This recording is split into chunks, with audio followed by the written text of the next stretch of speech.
भगवान कृपा करेंगे, समान नागरिकता भी आएगी। पर हमारी यह प्रार्थना है भगवान के चरणों में, भगवान शासकों में वह सद्बुद्धि जल्दी दें कि कम से कम धर्म प्राण भारतवर्ष की धरा को वे गोवध के कलंक से मुक्त कर सकें।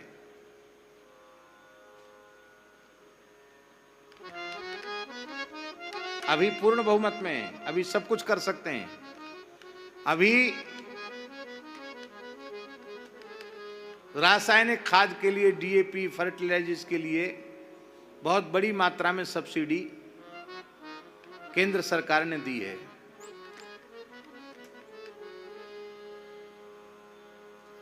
ये सब्सिडी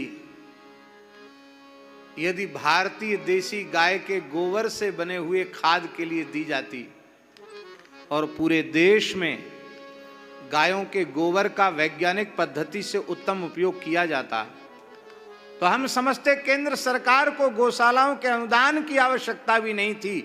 गोबर गोमूत्र के उचित दाम से ही गौशालाओं का पोषण हो जाता और सारी भारतवर्ष की धरती जो विषाक्त हो रही है वो धीरे धीरे ठीक हो जाती। लेकिन बड़ी निराशा हाथ लगती है। ये होना चाहिए।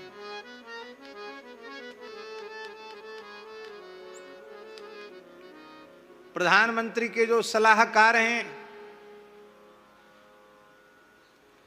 उनको भी ये समझ में बात आनी चाहिए और स्वयं बुद्धिमान प्रधानमंत्री जी को भी यह बात समझनी चाहिए।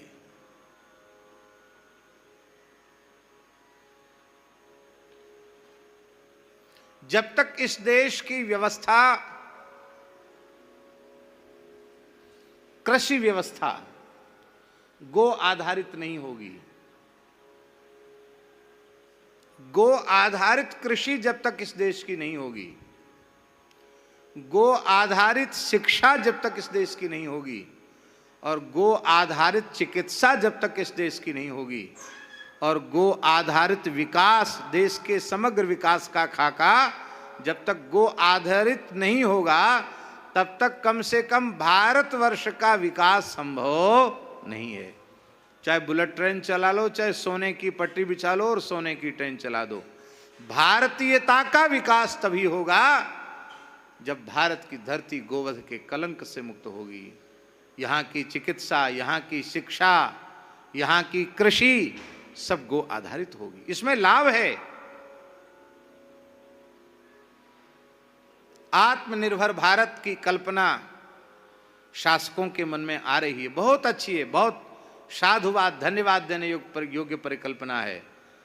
पर पूरे देश को एक गांव से लेके प्रांत तक और एक छोटे से गांव से लेके केंद्र तक पूरे भारतवर्ष को यदि आत्मनिर्भर किसी भी पद्धति से बनाया जाता है, जरा जा सकता है, तो वह केवल और केवल गो आधारित पद्धति है।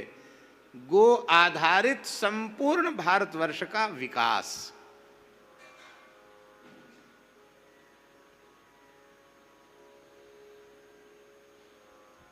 पूरा देश आत्मनिर्भर हो जाएगा। हम केवल सूत्रात्मक रूप में बोल रहे हैं। पढ़े लिखे लोगों को इस विषय पर खूब गंभीर चिंतन करना चाहिए और चिंतन में जो नई नई बातें आवे उनको लिखना चाहिए।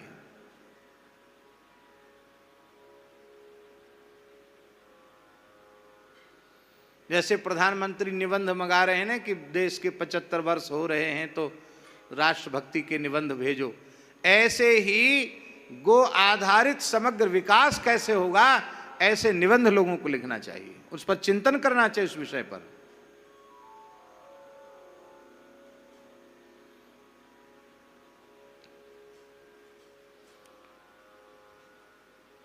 जिन लोगों के बहुत अच्छे विचार हैं उन लोगों के विचारों का आदर नहीं है।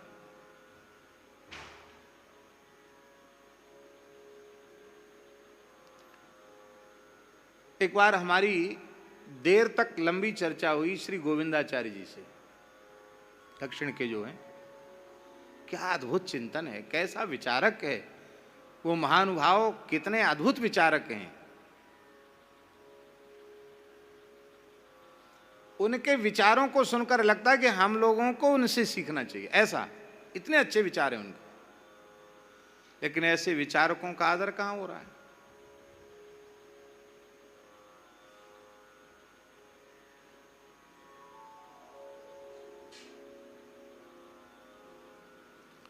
बहुत आवश्यक है।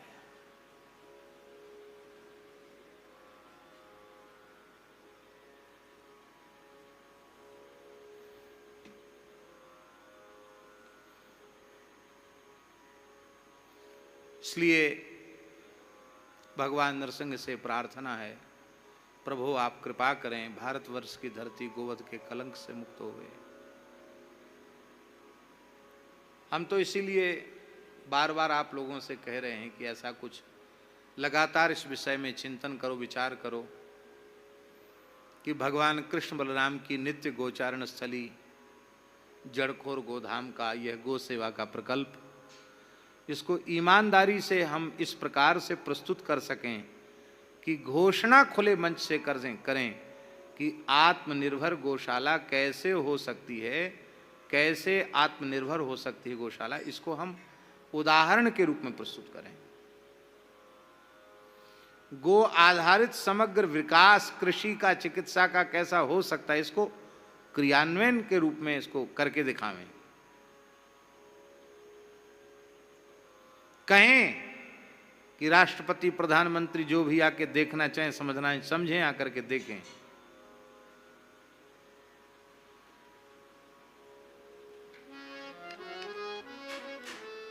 भाई गाय सबका पोषण पालन करने वाली है, इस बात को हम प्रमाणित तो करें।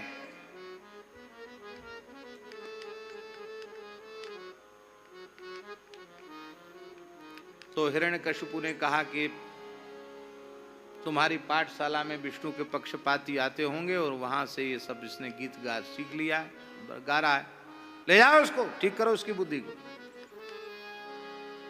प्रहलाद जी को ले आए।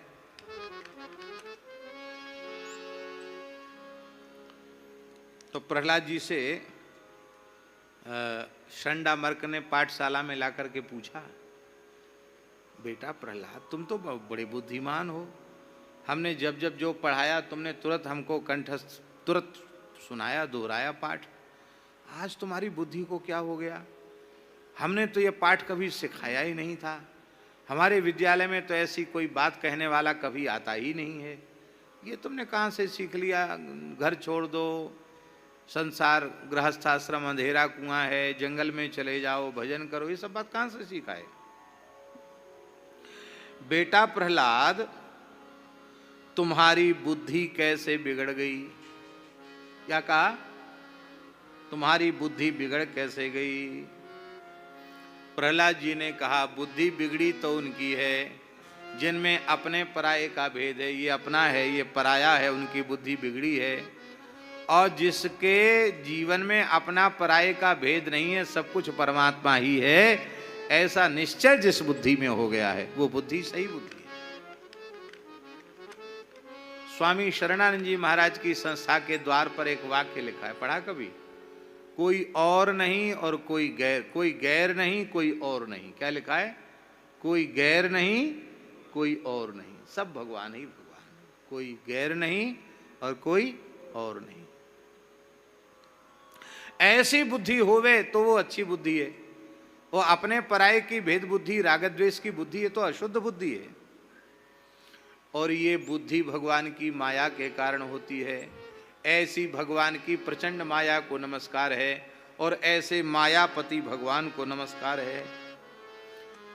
हे गुरुजी, जैसे चुंबक लोहे के पास अपने आप खिंची चली जाती है, ऐसे ही विष्णु भगवान तो चुंबक हैं और मैं लोहे के समान हूं। मेरी बुद्धि सहज ही उनके चरणों में खिंच कर के जा रही है। इतना सुनते ही शंडामर्क क्रोध के मारे कांपने लगे। लाओ हमारा बेत, आनीयताम अरे वैत्रम बेत्रम अस्माकम अयसस करह, ये हमारा अयस अपयस करने वाला है, लाओ डंडा लाओ। लाठी से मानेगा, डंडा से मानेगा, बात से नहीं मानेगा। इस कुलांगार को तो दम ही करना, दमन ही इसका करना पड़ेगा। देखो तो सही, दैत्यों का खानदान चंदन बन के समान है, इसमें बबूल का पेड़ प्रहलाद कहां से पैदा हो गया? अरे अब समझ में आया, इस चंदन रूपी दैत्यों के वन को समाप्त करने के लिए विष्णु रूपी कुल्हड़ी को बेट की जरूरत थी। तो ये बबूल का पेड़ प्रहलाद ही बेट बन जाएगा विष्णु रूपी कुल्हड़ी का, और चंदन वन को काट देगा।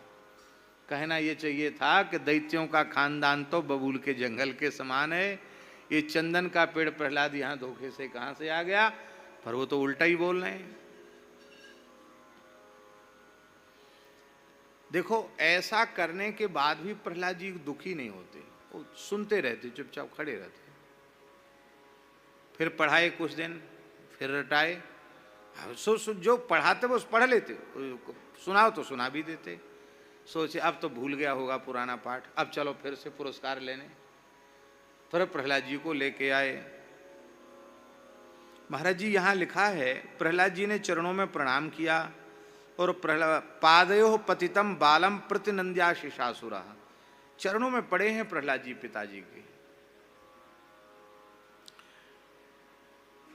उठाया हिरण्यकशिपु ने, दोर्भ्याम परिष्वज्य, चिरम परिष्वज्य, अपनी भुजाओं बहुत देर तक प्रहलाद जी को छाती से लगा के रखा।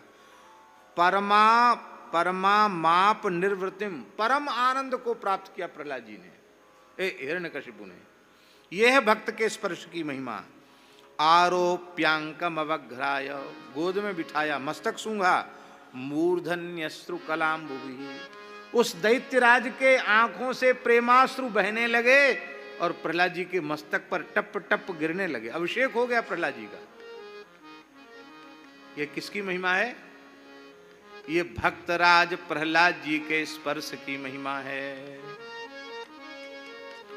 अब फिर वही पूछा, क्योंकि प्रहलाद जी का सत्संग होता है तो उसकी बुद्धि सुधर जाती है, और सुधर जाती तो बुरी बात पूछते नहीं, अच्छी बात पूछता है।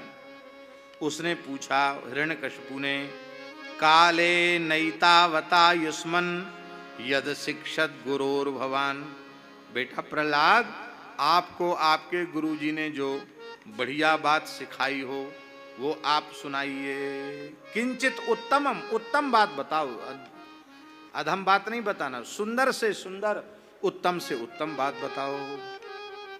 प्रहलाद जी को उपदेश में क्रम है। पहले प्रहलाद जी ने कहा घर छोड़ के जंगल में चले जाओ, और फिर क्या कहा?